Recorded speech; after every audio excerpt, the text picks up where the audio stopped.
Estamos en nuestros estudios con el doctor Yacu Pérez, presidente de la ECUA RUNARI. Doctor Pérez, muy buenos días. Acabamos de relatar a nuestros oyentes lo que sucedió en el Consejo Nacional Electoral, una situación, por calificarlo de alguna manera extraña, al iniciarse lo que parecía ser una elección de consenso de los nuevos vocales del Consejo Nacional Electoral, donde había concordia y acuerdos. En la primera sesión se demuestra que no es así, y en una posición dividida con una mínima mayoría de 3 votos y 2 otros vocales ausentes, se ha elegido a la nueva presidenta del Consejo Nacional Electoral. Presidenta que viene supuestamente de sectores populares, de sectores sociales, pues Diana Tamain es de Pachacuti y de la CONAIE. Quisiéramos conocer su punto de vista inicialmente sobre este tema, y vamos a hablar luego de su comparecencia hace 2 días ante este organismo. Buenos días a ustedes y a la audiencia de Ondas Azuayas. Yo tengo una buena relación con Diana Tamay.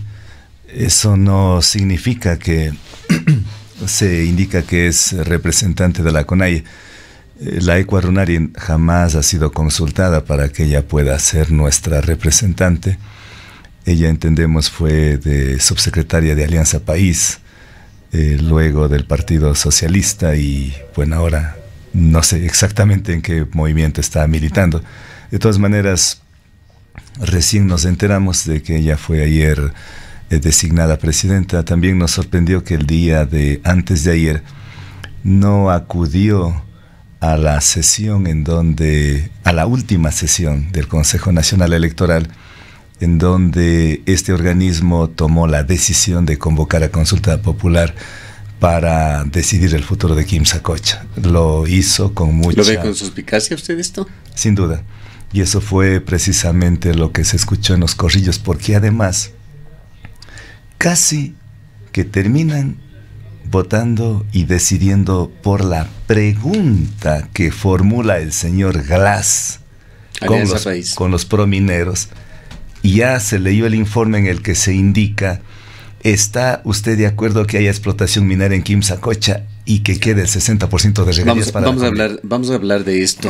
En todo caso, antes de salirnos de los sucesos del día de ayer, hay muchas críticas en las redes sociales. Se habla de que ha empezado a funcionar nuevamente la partidocracia, en este caso con la confluencia de CONAIE Pachacuti, Creo Social Cristiano. ¿Cree usted que hay asidero para este tipo de comentarios con respecto a lo que está pasando con el flamante Consejo Nacional Electoral? Yo vengo decepcionado viendo la política nacional en estos 2 últimos días que he estado en Quito. He estado 15 días en la marcha y 1 mes fuera del país. He estado un poco alejado, pero vengo decepcionado. Vengo decepcionado de Julio César Trujillo, el hombre más poderoso del país. El más popular todavía. Que me manda llamar. Es la primera declaración inédita que voy a dar, y voy a salirme de esto.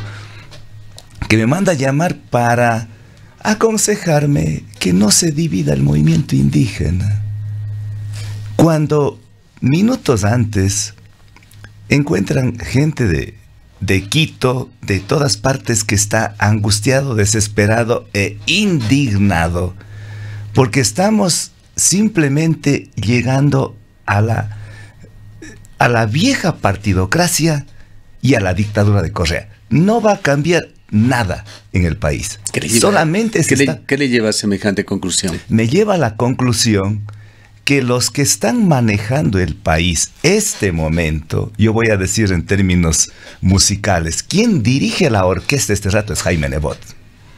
Jaime Nebot está dirigiendo el país y está construyendo su casita para la presidencia. Y eso es, al parecer, incluso este rato estarían probablemente 2 o 3 cuotas del CNE, de los socialcristianos. Y lo que están...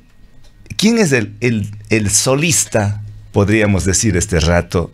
O es Lenín Moreno, o podrían ser 2, y es Julio César Trujillo, es decir, los que están ejecutando lo que hace Jaime Nebot. Porque en la Corte Constitucional, ¿quiénes van a integrar? Es la derecha recalcitrante, con excepción de uno que es, hay que sacarse el sombrero, Ramiro Ávila Santamaría. No digo que los otros no son buenos juristas, pero son de la derecha recalcitrante. ¿Quiénes integran el Consejo Nacional Electoral? Es la derecha recalcitrante. ¿Quiénes van a integrar la Fiscalía, la Contraloría, las superintendencias de compañías de bancos? Ya está todo determinado. Los concursos. Y ahí sí vamos a decir las tres grandes mentiras, que son la mentira piadosa, la gran mentira, y la tercera mentira, que es la mentira de los concursos. Julio César Trujillo me dijo, vamos a hacer con el detector de mentiras para la Fiscalía. Pueden hacer lo que sea, pero si ya está previamente determinado, no hay nada que hacer. ¿La Fiscalía va a ir a manos de un correísta, como se ha denunciado, con temores también en redes sociales y por parte de algunos actores? Muy probablemente, porque mire usted, el CNE, ¿quiénes la integran? La integran correístas, socialcristianos y creo. Bien, déjeme comentarle, doctor Pérez, así como usted tiene esta infidencia, la tendré también yo, y perdone en la primera persona, pero estoy escuchándole a usted exactamente el mismo discurso que nos dijo no en el micrófono, extra micrófono, Diego Delgado la última ocasión en que estuvo aquí.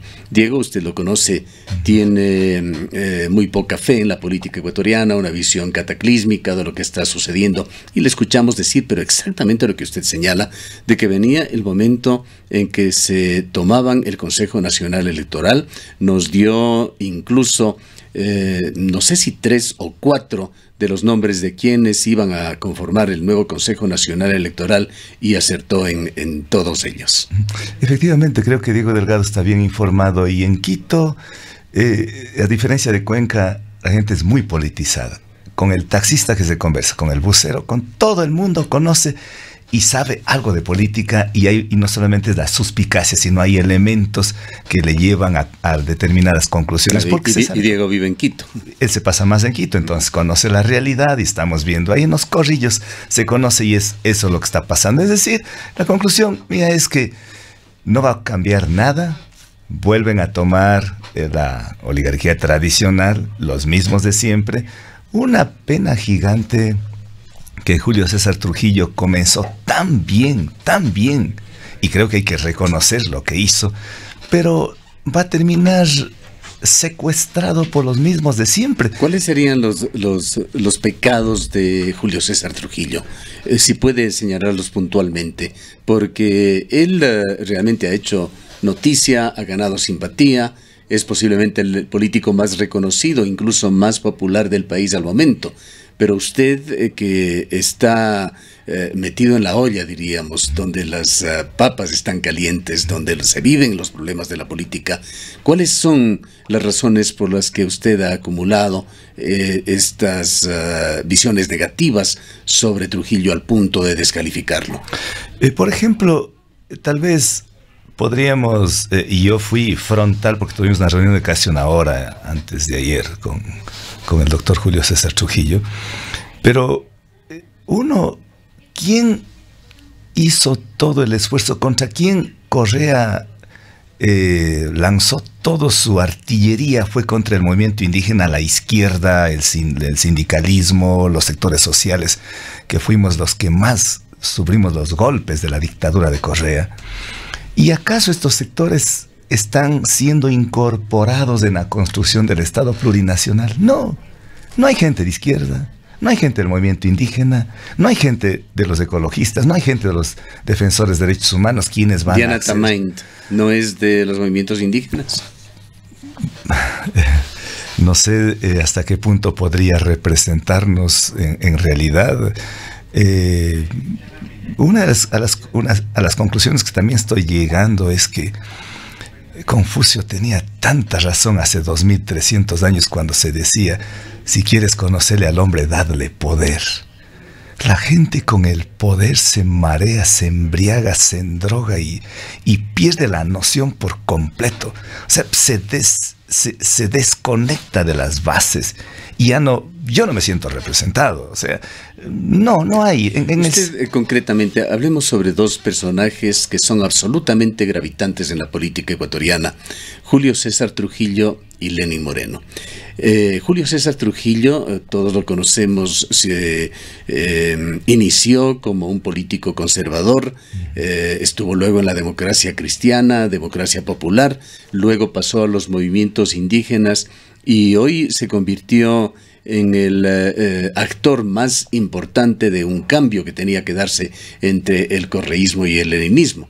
Ahora, Lenín Moreno, con su pasado como vicepresidente de Ecuador en 2 ocasiones con Correa, llegó a las elecciones, fue nombrado presidente de Ecuador, llevó a los ecuatorianos a una consulta popular en la cual se abrieron los caminos para, a través de un cambio en el Consejo de Participación Ciudadana y Control Social, lograr cambios estructurales en el país que supuestamente iban a acabar con ese pasado correísta. ¿Qué papel están jugando en su visión Lenín Moreno y Julio César Trujillo en el presente y en el futuro inmediato que va a vivir Ecuador? Tapando la cloaca con una toalla para que no apeste más la corrupción del correísmo. Están simplemente, yo creo que en el caso de Julio César Trujillo no tiene nada que ver con el correísmo, a pesar que inicialmente sí fue integrante de la Comisión de la Verdad, sí estuvo con Correa, inicialmente, después fue muy crítico. Pero Lenín Moreno, recordemos, estuvo 6 años en la vicepresidencia colaborando con Correa, y creo que está escuchando el mensaje de que no hay que acercarse muy próximo a la candela cuando se tiene rabo de paja. Por lo tanto, no puede él hablar mucho. Él habló de que iba a combatir la corrupción. Pero hasta el día de hoy la gran pregunta es ¿cuántos dólares se ha recuperado de la corrupción? ¿Acaso firmó el convenio con las Naciones Unidas que ofreció para conformar una comisión y luchar contra la corrupción?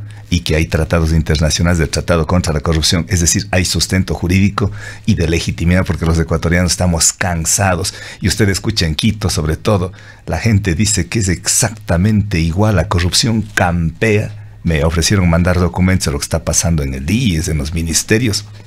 La corrupción sigue y además que no ha cambiado absolutamente nada. Mire, el viaje que hizo recientemente, me comentaban que se fueron todos los integrantes del Consejo de Participación Ciudadana, excepto Luis Macas, a Inglaterra y algunos países de Europa. ¿Para qué ha servido? ¿En qué medida ha servido eso? Julio César Trujillo nos había dicho en algún momento de que había una oferta del gobierno de Inglaterra de apoyar incluso financieramente para encontrar la ruta del dinero del correísmo. Esto es lo que nos dijo en una declaración. Aquí se suponía que ese viaje era con estos fines. Vamos a ver del dicho al hecho cuánto existe de real. O sea, mientras sean ofrecimientos, mientras sean promesas, mientras no se hagan realidad, pues eso queda en simples promesas. Y eso es lo grave que está pasando, que no hay cambios estructurales. Ya. Pero más allá de una confluencia con el correísmo, doctor Pérez, si no le entendimos mal, sobre todo en la parte inicial de este diálogo, en esta mañana, usted nos ha dejado con la sensación de que usted cree que tanto Lenín Moreno como Julio César Trujillo están en una especie de velada conspiración tratando de apoyar la candidatura presidencial de Jaime Nebot Sadi. Por allá va la... Esa es su conclusión. No le he entendido mal. Esa es la ruta. Hacia allá va. O sea, no hay otra opción. Este rato, incluso si la cosa se complica, irán por la muerte cruzada. De no ser así, avanzarán hasta que lleguen las elecciones del 2021, creo que es, o 22. Bueno, las elecciones presidenciales. 2021. Pero de ahí vendría ya la candidatura de Jaime Nebot y todo está preparándose la casita, el terreno para ello. Por eso le ponen en el Consejo. Julio César Trujillo ha vuelto entonces a sus orígenes conservadores. Yo creo que sí, incluso el discurso a mí me llamaron la atención y por distraído, porque cuando nosotros acudimos y terminamos la marcha en Quito, acudimos al Consejo Nacional Electoral al Consejo de Participación Ciudadana y Control Social, para presentar el proyecto de ley para que ellos también se apersonen del proyecto de ley orgánica de prohibición de minería metálica en el Ecuador. Y la intervención que hace el doctor Trujillo, yo no escuché porque estuve distraído con personas que estaban atrás que querían entregar documentos, en fin. Pero él ha dicho que los indígenas no tienen por qué tener un privilegio, que tienen que ser tratados iguales. Aquí no hay privilegios y una cantidad de cosas que nosotros no queremos privilegios.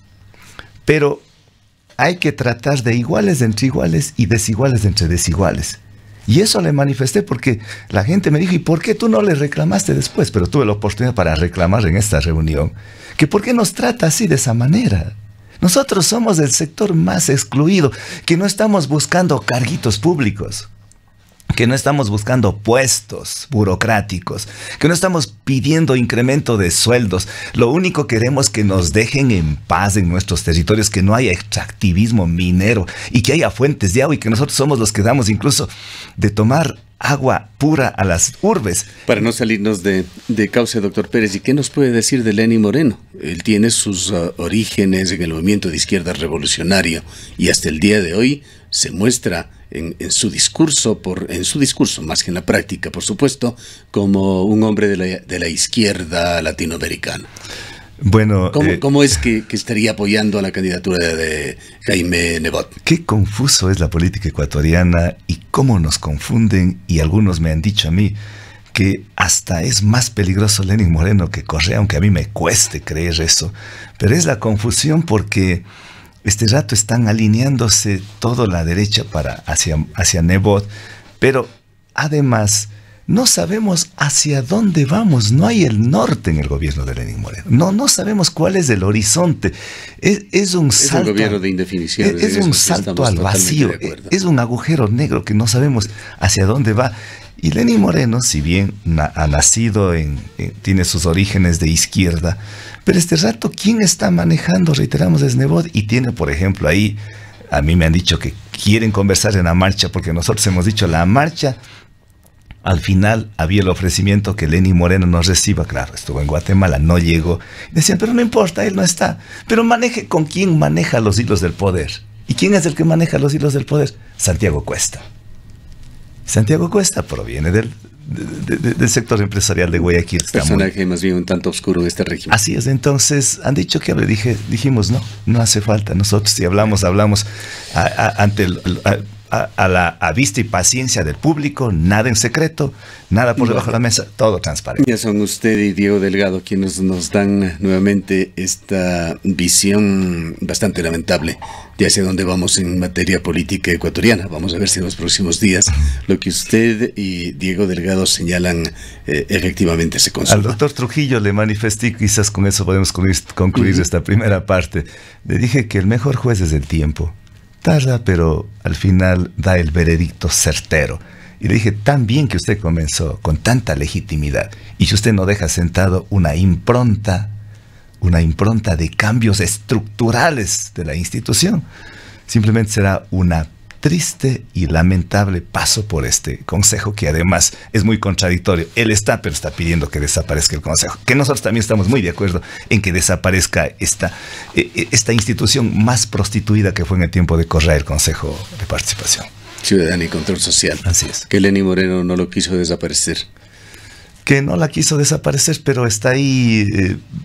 Quizás todo va a determinar este juego del poder político y económico en los próximos días, que se va a ir alineando. Creo que Lenín Moreno está muy preocupado porque a este ritmo va a perder una cantidad de escaños a nivel de los gobiernos seccionales, porque este ritmo, creo que la caída es estrepitosa en su legitimidad, y eso le preocupa muchísimo. ¿Una caída de Moreno no significará un ascenso de Correa? Eso es lo lamentable, pero aunque Correa, en cambio, aunque todo puede pasar, pero Correa cada vez más está envuelto en los procesos legales que no sé quién les va a salvar. Al menos por ahora, 7 a 9 años podría estar guardado en Bélgica, que claro, la aspiración de él sería volver, pero van a venir nuevos casos, porque no hay crimen perfecto. Tarde que temprano va a caer. Ahora, claro, si tiene una corte de justicia controlada por los mismos de siempre, podrán hacer los pactos, y ahí sí es de la caboza, y otra vez el pueblo. Vamos a su lucha, doctor Pérez. ¿Qué pasa con Kim Sacocha y la consulta popular? ¿Y qué pasó en la sesión de hace 2 días del Consejo Nacional Electoral? Comencemos con la sesión del Consejo Electoral de hace 2 días, cuando estuvo todo listo para presentar, para votar, presentan un informe y en ese informe, curiosamente, toman toda la parte introductoria, la parte motivante de la petición nuestra, de los defensores de agua de Quimsacocha. Pero en la parte resolutiva, dice, recomiendan que el Consejo Nacional Electoral acoja la pregunta siguiente: ¿está usted de acuerdo que se haga explotación minera en Quimsacocha y que el 60% de las regalías quede para la comunidad? Esa pregunta la formuló el señor Glass con los correístas y con los promineros. Claro, lo que se propuso, y allí estuvo la presencia circunstancial suya, lo que se propuso y por poco se aprueba es la realización de una consulta popular pro extracción minera en Quimsacocha, especificando que el 60% de las regalías serían destinadas a las comunidades del sector. Eso es lo que se había propuesto. Eso es lo que se propone, pero eso primero es inconstitucional, porque no se puede hacer consultas populares en materia tributaria, y casi termina el Consejo Electoral votando. Eso les sorprende. Segundo, eso viene un informe del jurídico, pero cuando hacen una investigación a nivel del jurídico, el doctor Delgado, Gustavo Vega Delgado, propone un receso y empiezan a investigar qué pasó del jurídico. El jurídico dice, no, nosotros tomamos solamente de lo que nos mandaron de la unidad, de alguna unidad. Y dicen, ¿y quién maneja esa unidad? Y por ahí dice, yo voy a transmitir lo que dijeron. Esta unidad maneja Diana Tamay. Y curiosamente... que no estuvo presente. No estuvo presente ni ella, ni el consejero Cabrera. Del consejero Cabrera muy entendible. Bueno, todo esto digo porque eso trascendió ahí en el CNE. Él está a favor de la extracción minera. ¿Descarta usted los errores de buena fe? No, ahí no hay errores de buena fe. Para nada. Y ellos lo saben. Eso es dolo. Yo le había planteado de que, claro, ya estaban en última sesión, pero lo ideal hubiese sido que haya sanciones administrativas y sanciones penales. Debería haber solicitado a la Fiscalía para que se investigue, porque eso es falsedad ideológica. Eso es una estafa lo que quisieron hacer. Si no era por la presencia nuestra ahí, porque le entendemos a pesar de su lucidez. ¿Cómo así estuvo usted allí? Porque nos indicaron que estaba constando en el orden del día. Yo tuve que viajar de último momento y no pudieron acudir. ¿Quién le advirtió a usted que venía esto en el orden del día? Digamos que se iba a tratar el tema. Sí. Porque la sorpresa la tuvo usted de ese momento. Sí. El día de la marcha nosotros íbamos a acudir al CNE. Pero como nos fuimos a la Asamblea, nos fuimos a la Contraloría, nos fuimos a la Senagua y nos fuimos al Consejo de Participación, nos faltó tiempo, ya no pudimos acudir. Yo he estado en contacto escribiéndole al doctor Gustavo Vega. Él lo ha puesto en contacto con la secretaria general y le han dicho, ya vamos a tratar, le he dicho, pero les ruego cuando van a tratar, por favor, invítenos a los proponentes. Queremos pedir ser recibidos en comisión general. Y decía, ya, pero ya tocaba el último día, entonces fui notificado de último momento y acudimos. Y en ese momento entonces pedimos ser recibidos en comisión general cuando están a punto de aprobar esa pregunta. Y entonces cuando ya se vio toda la situación que estaba pasando, declaren receso y vemos eso.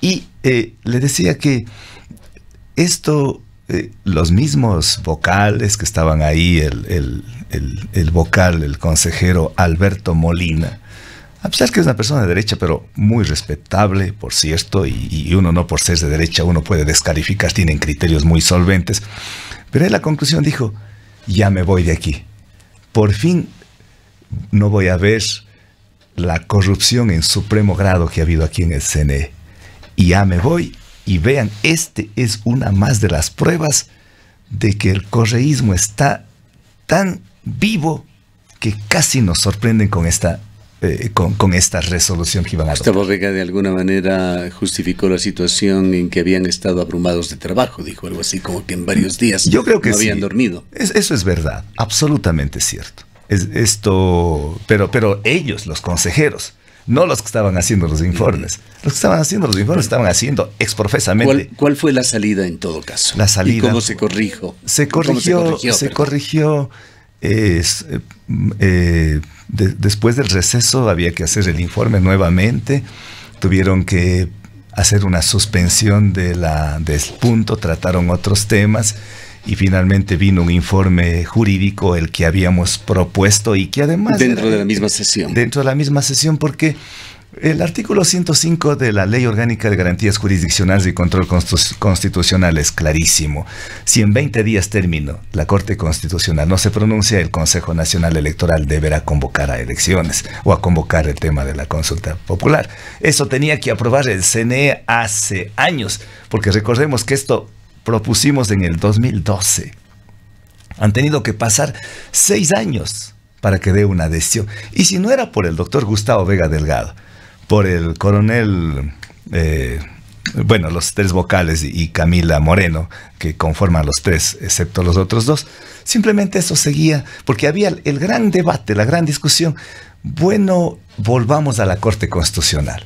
¿Para qué? O sea, mandarle al limbo si ni siquiera hay Corte Constitucional. Pero este rato ya está, y creo que esto, en definitiva, pese a todo lo que pasó ahí navegando contra viento y marea, salió esta pregunta, y ahora sí, la pregunta es: ¿está usted de acuerdo que haya extractivismo minero en el sistema hidrológico de Quimsacocha? ¿Sí o no? En definitiva, ¿apuesta por el agua o apuesta por el oro? ¿Cuál será el trámite entonces? ¿Se aprueba la Corte Constitucional, retornará al Consejo Nacional Electoral para operativizar el proceso? Ya está dispuesto la consulta popular. ¿Pero quién va a operativizar? El Consejo Nacional Electoral, este nuevo Consejo Nacional Electoral. Y el exhorto que fue al final es que sea este nuevo Consejo Nacional Electoral que en el Cantón Girón se incorpore la 7ª papeleta. Que a más de las 6... ¿Que podría ser ya en las elecciones de marzo? Debe ser, no que podría, debería ser. Eso fue el exhorto, que tiene que ser. Además, y esto tiene ahí sí entrando en materia de la consulta, tiene una trascendencia mayúscula. Primero, porque es la primera consulta popular en el Ecuador que se va a dar en materia de agua. Decidir agua o minería. Y segundo, porque esto abre las puertas, así como en el caso de la sentencia, caso Río Blanco, abrió las puertas para que Sinangoa del pueblo Cofán también tenga una sentencia similar, y habrán otros casos más. En los 2 proyectos mineros de la SUAY, Río Blanco, hemos hablado mucho, sabemos del estado de situación en el que se encuentra, y ahora Quimsacocha. ¿Cuál es el futuro de estos 2 proyectos mineros? Quedan resonando por allí las declaraciones del ministro de Minería y de Energía, Carlos Pérez, dadas en Macas, en el que señalaba que todo puede estar sucediendo allí, pero que de estos proyectos mineros continuarán. Eso es el estribillo que usa el gobierno y las empresas extractivas, pero a la vez hay una resistencia tenaz del pueblo de Molleturo y sobre todo del pueblo que defiende Quimsacocha. Y creo que más fácil es que pase por el ojo de una aguja un camello, diremos en términos evangélicos, antes que se dé la explotación minera en Quimsacocha. De darse explotación minera en Quimsacocha, creo que es el acabose no solamente de Tarqui, Victoria, Girón, Santa Isabel, de Cuenca, porque los ríos que nacen en Quimsacocha es el Tarqui y el Yanuncay, y por algo, si bien el pueblo de Cuenca a veces un poco pasivo, no acompaña a las marchas, a las calles, pero lo que fue el reflejo en la consulta popular del 4 de febrero fue determinante. El 75% de los cuencanos dicen no a la minería. Y creo que eso es muy difícil, pero extremadamente difícil, casi imposible que puedan revertir, porque el pueblo de Cuenca ha aprendido en estos últimos años a tener una elevada conciencia ambiental, ecológica, en defensa del agua, y no ver estas visiones cortoplacistas, miopes de una actividad extractiva que después nos va a dejar pasivos ambientales catastróficos para los cuencanos. Ahora, la posición oficial de los representantes del gobierno, empezando por el gobernador, es de que si van a explotar los mineros informales, mejor que lo haga una compañía calificada. Ni los informales, ni los formales, ni los pequeños, ni los medianos, ni los megas. Nadie. Son lugares sagrados. Ahí no puede entrar. En Quimsacocha, el Río Blanco no puede entrar por más pequeña minería o por más grande minería. No que nos vengan con esa cantaleta de que porque no van a permitir minería industrial, que van a permitir pequeña minería. Nadie, ahí son lugares sagrados, ahí nadie debería tocar. Pero a más de esto hay temas, quizás unos 2 temas que me gustaría, si usted me permite, rápidamente tocar. El uno estamos sobre el tiempo, pero... Es el tema que todos se está viniendo a favor de la resistencia a la minería en defensa del agua. Vicky Tauri, la relatora de las Naciones Unidas para Pueblos Indígenas, este día jueves acude a la Yacuasi en Tarqui para tener una reunión con todos los sectores que defienden el agua de Río Blanco, de Quimsacocha, y ella presentará un informe, recomendaciones al Estado ecuatoriano para que se cumpla la consulta previa y la defensa del agua. Están invitados los cuencanos, los azuayos. Será a las 5 de la tarde en la Casa del Agua, en Ayacuasi, donde es el Sistema Comunitario de Agua Tarqui Victoria del Portete. Este jueves, la relatora, que por primera vez viene a Cuenca, a la SUAY, nunca antes un relator ha venido de una relatoría de carácter universal a este lugar, y es en homenaje a los defensores de agua de Río Blanco y Quimsacocha. Y una última, decirles que a nivel de Naciones Unidas se está tratando el tratado vinculante que hoy se le llama borrador cero, que hay un apoyo gigante de muchos estados, excepto China, Estados Unidos, Canadá y México, pero la mayor parte de estados están apoyando para que se expida, se apruebe un tratado para regular a las empresas transnacionales en materia de derechos ambientales y en materia de derechos humanos. Ojalá otro momento podamos tratar este tema, que es fundamental, que en Naciones Unidas pueda dictarse un instrumento que, claro, eso no se va a aprobar en un año, probablemente eso dure 3, 4 años, pero ya está en camino, ya hay el proyecto, y creo que hay muchas posibilidades. Nos hemos reunido en 1.500 organizaciones a nivel mundial, pero organizaciones tan potentes como la CAOI, o sea, a nivel de las 4 regiones que este rato presido de los 4 países, y que ha firmado este documento, y así como estas 1.500 organizaciones apoyando el tratado vinculante que regula a empresas transnacionales. Una última pregunta coyuntural, doctor Pérez, y hablando de visita de famosos a Ecuador, el músico Roger Waters, del ex Pink Floyd, músico a quien creo que todos admiramos por sus cualidades como artista, también como un luchador social, estuvo en Ecuador, pero ha generado gran polémica. Se refirió a 2 temas, al tema Chevron y Julian Assange.